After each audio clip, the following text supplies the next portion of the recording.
Hello, my name is Sarah, and I'm with the Clone Trooper Detachment. My name is Jason. I'm also with the Clone Trooper Detachment. My name is Chris, and I am also with the Clone Trooper Detachment, but I'm also a Star Wars artist. Thank you for joining us today, Chris. Yeah, thank you for having me. Yeah, so I guess let's kick it off. So Chris, what was kind of like your earliest memory with Star Wars? That is a good question. My earliest memory with Star Wars was probably watching Star Wars: A New Hope, like everybody else. That's my age. Um, so yeah, I think I remember my dad bought like the three VHS set of the movies, and then we just watched one every night, I think. Um, and I really dug him, except for the Return of the Jedi. I wasn't allowed to watch the end when all the teddy bears were killed, because I was a sensitive little boy. And yeah, but I watched it anyways the day after. So um, that's my earliest memory of Star Wars. All right. And so, obviously, Star Wars is a big part of your life, since we talk about our earliest memories. What gave it away? Just a little. Sort of, if you don't mind, if you could talk a little bit about sort of what your life like is with Star Wars now, and what you do in the universe, so to speak. Okay. Yeah, totally wasn't prepared for that question. Although, yes, my life with Star Wars now, I guess it's it's a mix between professional and social things. The professional part obviously is very interesting to me as an artist. Being able to play with the universe and do art that's officially licensed. That's pretty cool. I mean, but um, I think my favorite part is the social part, just hanging out with all of my friends during celebration and outside of celebration, and just talk about Star Wars and not get any weird looks when you talk all excited about it. Um, I'm not sure. I'm sure it makes sense, right? Yeah. um, and yeah, celebrations were pretty much the starting point for this for the social and the professional part of it. And I'm glad I went, and I think I didn't miss a single one since Celebration 5. I don't plan on missing any other ones. I mean, the one from this year doesn't count, right? Yes. We all missed that Good. one. Flawless track record. It's still intact. Good job, Christy. Uh, yeah, so even if I wouldn't be a Star Wars artist, I think my life would still be the same,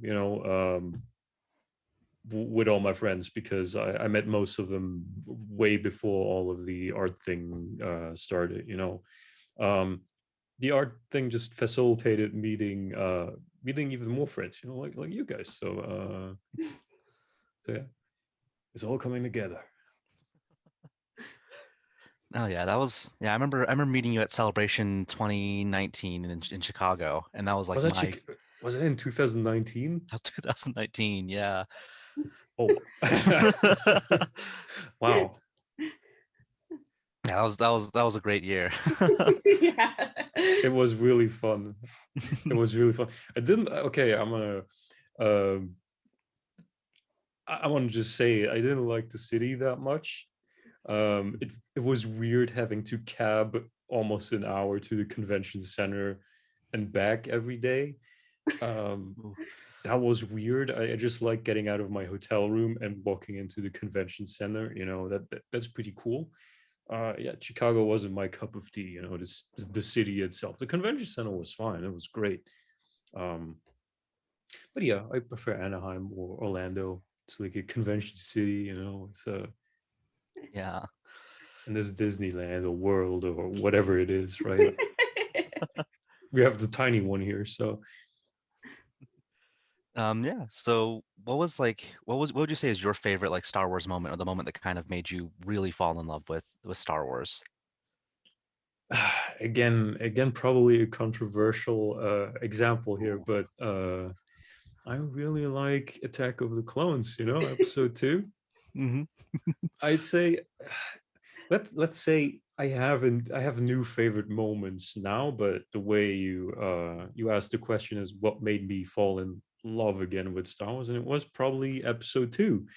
The arena scene, the fights, and all of that. That was so cool. Back then, I wasn't even that much into the clone troopers, although they sure know how to make an entrance, right? Um, but it was more because it was the only Star Wars movie that I had no regular access to because we didn't own the DVD and I missed it in theaters, right? Um, when it came out, I was probably like a Harry Potter phase or Lord of the Rings phase, one of both. So Star Wars wasn't a big priority for me at that moment. But then my friends talked about it. I was like, they did what to Anakin's arm? What now? That sounds so cool, right? Um, but we didn't buy the DVD for a couple of years. So I only watched it once or twice because we rented it, right? So I guess that made it kind of special to me. So that entire movie is just what made me get back into the business. So yeah, I hope that answers the question. Definitely. Well, so then I guess that begs the next question. If it wasn't quite Attack of the Clones, what drew you specifically to Clone Troopers? That's going to be an easy one because it started with the Clone Wars TV show, which I think in Europe we got it about a year later than in the States. Like you guys had all the cool stuff way before we did. We had to deal with all the old Star Wars. But then we got to see the movie. It was something new. It was new Star Wars, right?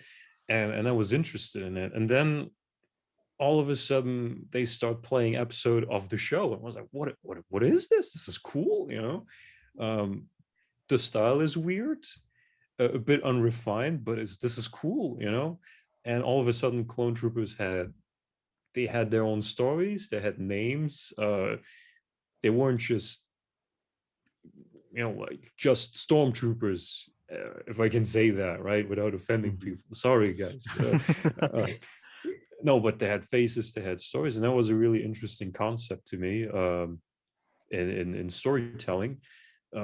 So I kind of started to go on Wikipedia and stuff and try to research things I didn't quite understand, and I got into things a little bit deeper, and I learned about all the cool variations of clone troopers. Like there's ARC troopers, there's what's his name, Alpha Zero, Alpha, coolest ARC trooper ever, right? um so I learned about these guys, and then all of a sudden I learned there's Republic Commandos. Like, what? That sounds cool. Then I learned there's a video game, so I started playing the video game, and Clone Troopers just became cooler and cooler, right, the more I got into it. um yeah, I kind of got obsessed with these guys, and that's also when I started to get into art, like for real, right? My first ever digital art piece was me trying to make something cooler than a clone trooper. Mhm. um and I felt pretty good about it, if I say so myself. I actually I think I have it with me. Yeah, that is. Hey. That's my first ever uh digital drawing slash painting, Mhm. and that was me trying to make an even cooler version of the clone trooper than the Republic Commander. It's I mean, look at him, he's so cool, right? With these spaghetti arms over here. So yeah, that's my first drawing, and that's where I started to get into art. So yeah, That's awesome. So like I kind of, said. yeah, speaking a little bit more on your art, so like who were like, what were kind of some of your big inspirations that influenced your art? um that's a good question. Let me think. Well, obviously, probably Gendy Tartakovsky. Um, he was a big inspiration. because at the beginning, when I started drawing, I tried to do this more simplistic cartoony style, which I failed at miserably. I just wasn't cut out for it. Doing clean lines and all that. This is still today. I can't do it. Don't ask me to do it. I can't. It's nope. Um, and I guess my influences, they changed over the years. Uh, to be fair, in context of the the Star Wars art career, it was probably Matt Bush, because back then he had a YouTube channel. Well, he still has the YouTube channel, but it was a show called "You Can Draw Star Wars," you know. And I went on YouTube, I found these videos, and just see the title, "You Can Draw Star Wars." And I was like, really? You know, that's awesome. Good news, man. Okay, sure, I'm on board. So I just started binging these tutorials of his, right? And after every video I watched, I just went to the art supply store and I was like, okay, I'm gonna buy everything Matt Bush uses, man. I'm gonna knock it out of the park, right? Well, it turned out it wasn't so easy, right? But yeah, he kind of got me. He kind of got me wanting to do all this, you know, because in these videos he was showing Celebration, how cool it is to be a Star Wars artist. You get to go to Skywalker Ranch just because you draw well. That's cool, man. Cool. I want to be you, Matt. You know, and yeah, so I just started hammering away at it.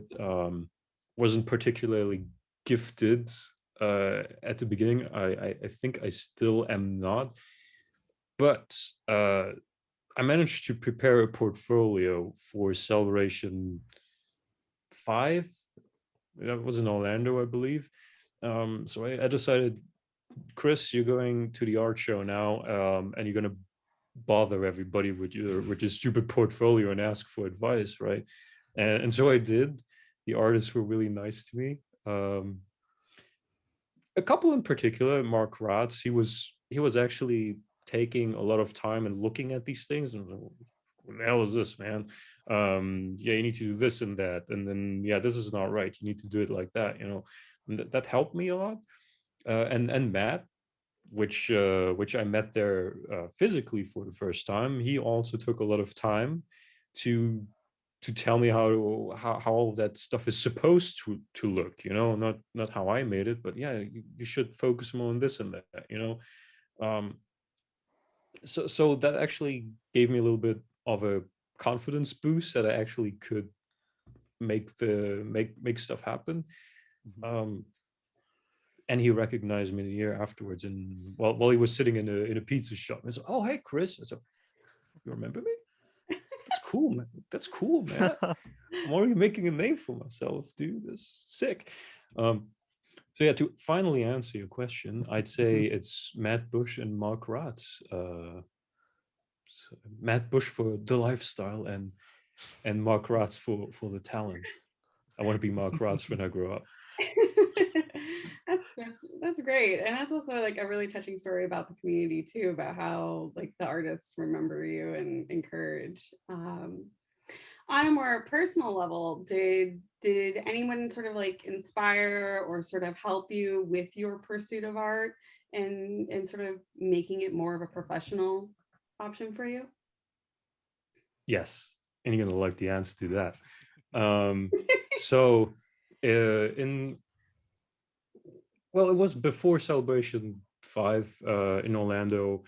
I was trying to get started with a site called DeviantArt. It's still out there. I just don't know where it's at. If it's any good, if it's, I don't know. I haven't checked it in a while. Um, but I met a guy there called Joe Hogan. You probably know him.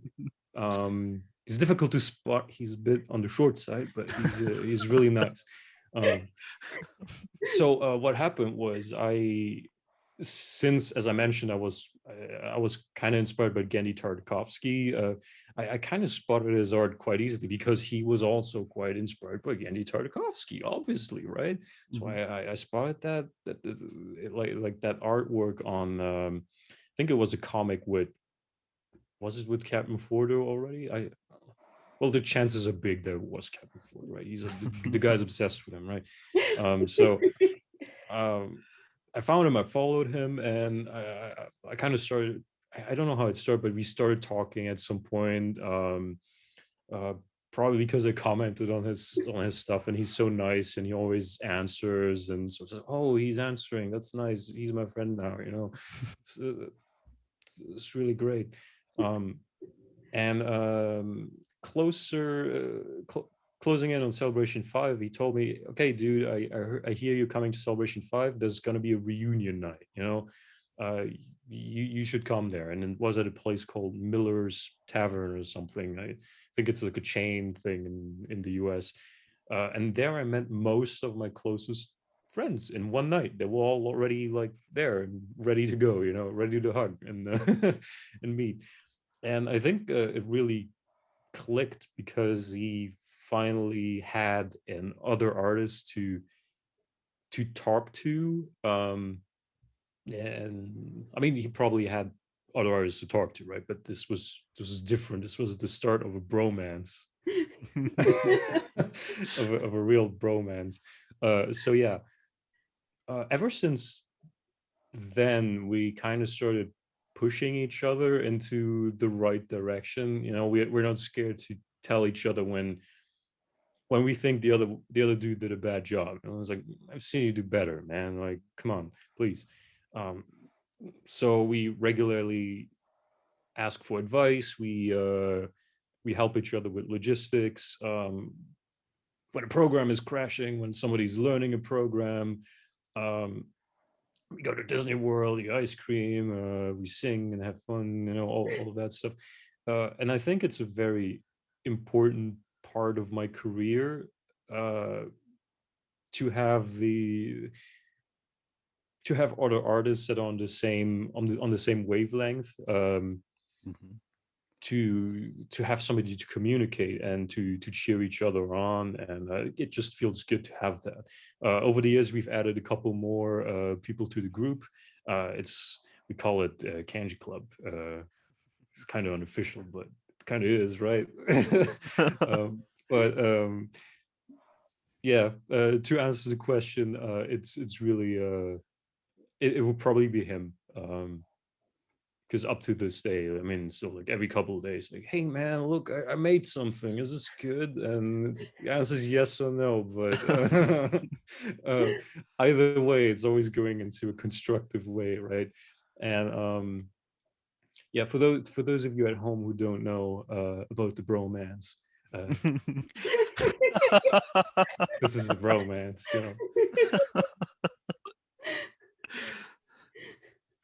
All That is right. wonderful.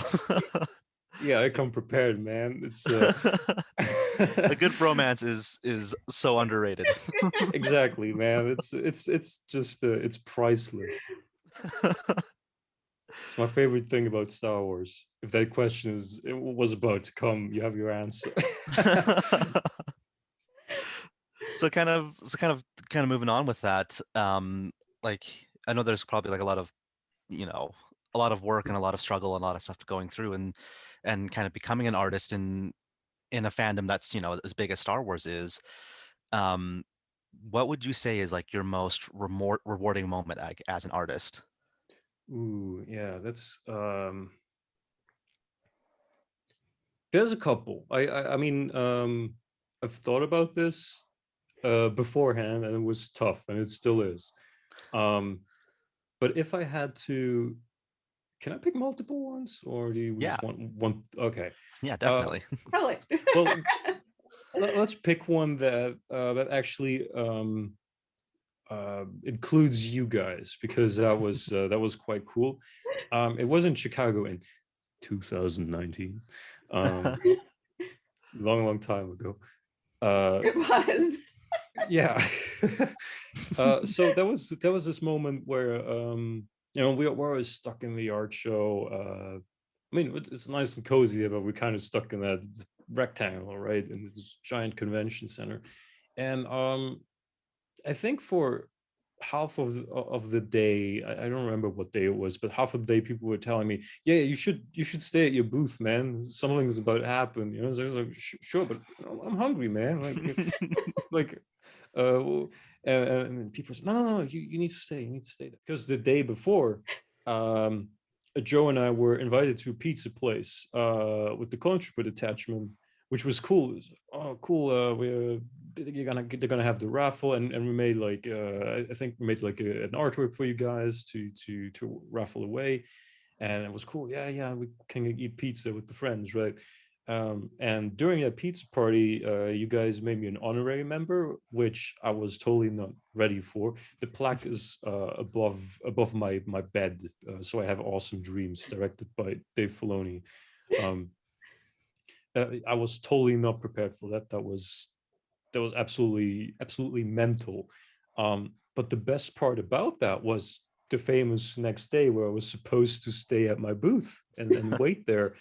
It was like all my friends went away to some panel, but then all of a sudden, around the corner, they came a clone trooper.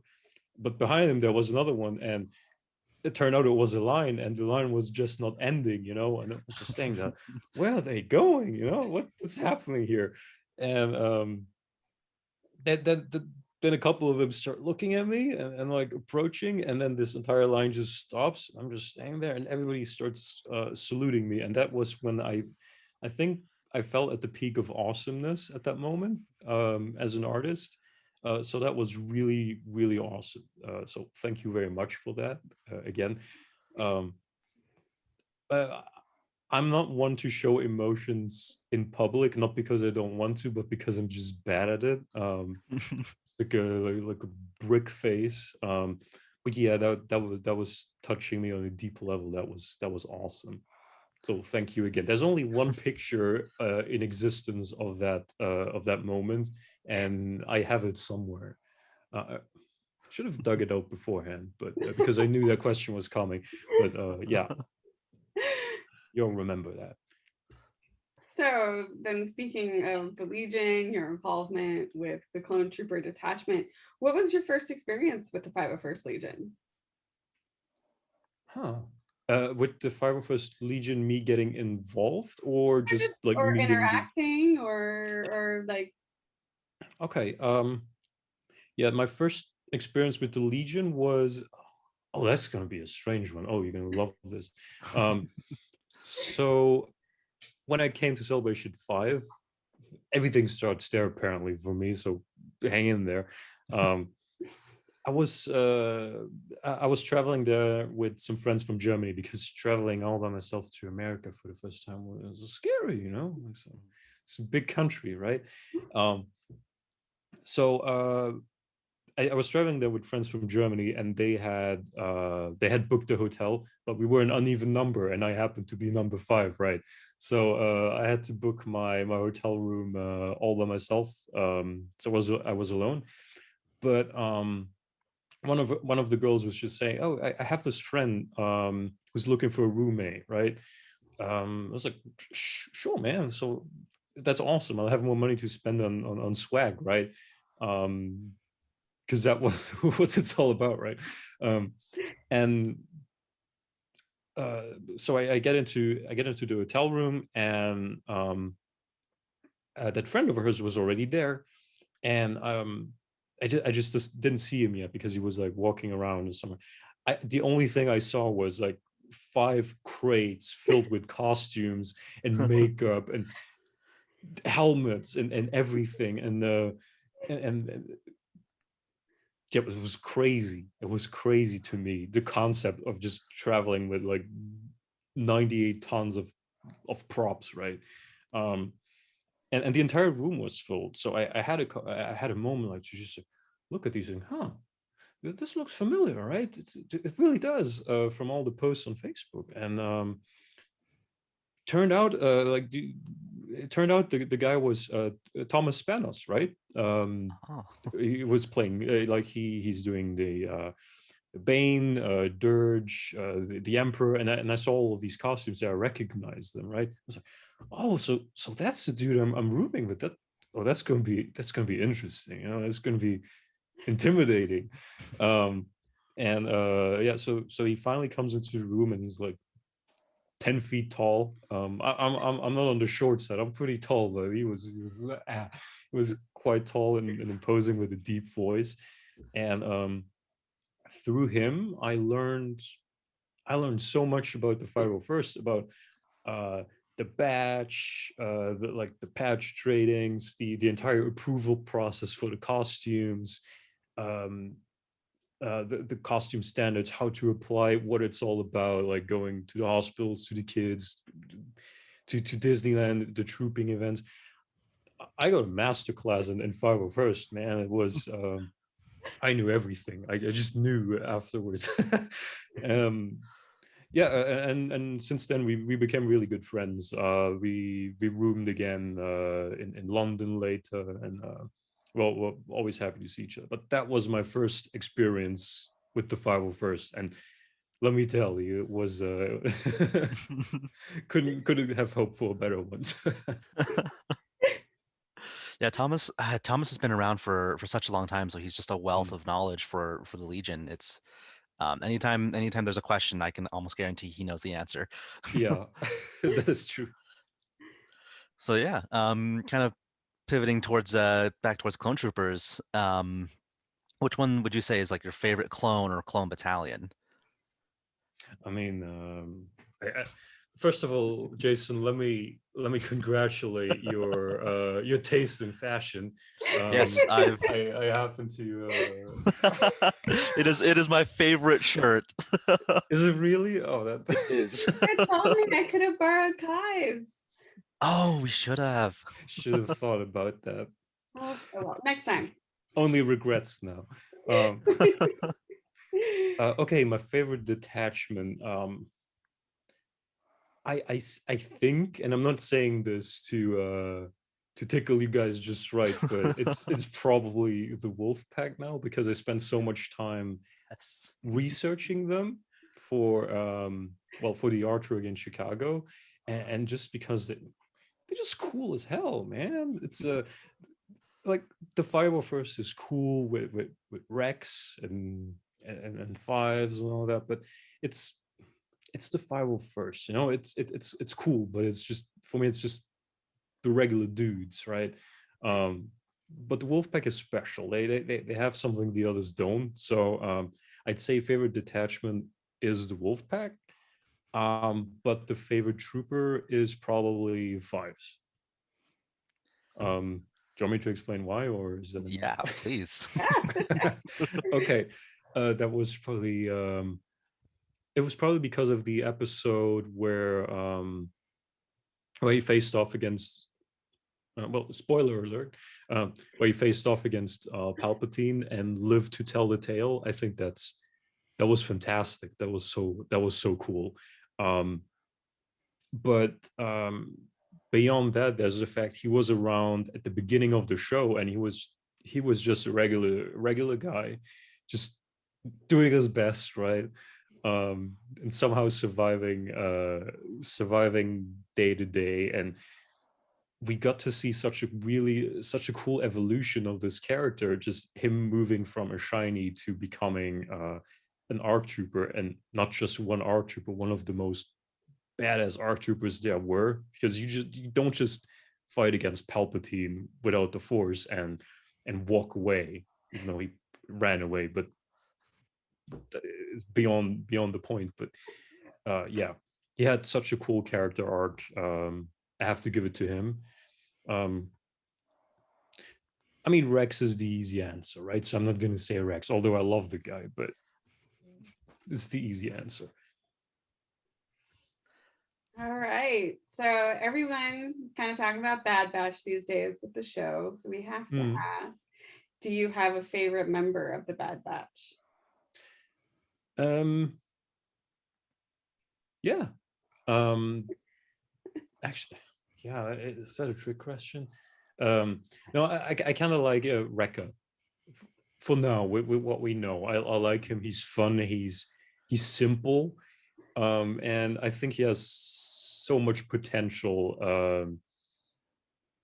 for future stories. It just like just the way they built his character. He's resistant, he's strong. There's so much he could potentially do that we haven't seen yet, right? Because the others, I mean, Echo we know and we love already. So although I like him, he's had his glory with the Clone Wars, right? So I'm happy he's around. But and then there's what's the leader's name again? We just call him Rambo all the time, but that's not his name. A hunter. Hunter, there we go. Yeah. He's awesome, but again, he's more of a the stereotypical leader guy. He's too perfect. The tech guy, I don't know. I don't like him that much yet. I think he's getting a bit on my nerves because he's so arrogant. And the the sniper we're supposed to dislike for now. So I'll let that I'll give him some time. I'll cut him some slack. So record for me, just have him 5 times, and that show is going to be great. You know, it's going to be a mess, but it's going to be great. Let me tell you. And Omega, is she a member of the Bad Batch? Like, do you consider her a member of the Bad Batch? I mean, I guess we Kind of can. do. It's I mean, she's technically genetically modified, so as are the others, but it's yeah, she's an interesting character. I didn't think I'd like her as much as I do now, because I don't think the trailer gave her justice. But now I'm intrigued. I'm intrigued to see where it's going. We'll see. Time will tell. all right. Thank you so much for joining us today. Well, thank you for having me. This was fun. All right. Always good to talk to you, Chris. Definitely. I hope I can see you guys again soon. Oh, Yeah. I'm at least I don't know about you guys. I am so looking forward to next year. I am counting the days to the next celebration. Are you gonna land your Star Destroyer finally? That's a way to quarantine. Congratulations. All right. Well, thank you for joining us, and we hope you have a great rest of the day. Yeah, you too, guys. Thank you. Thank you.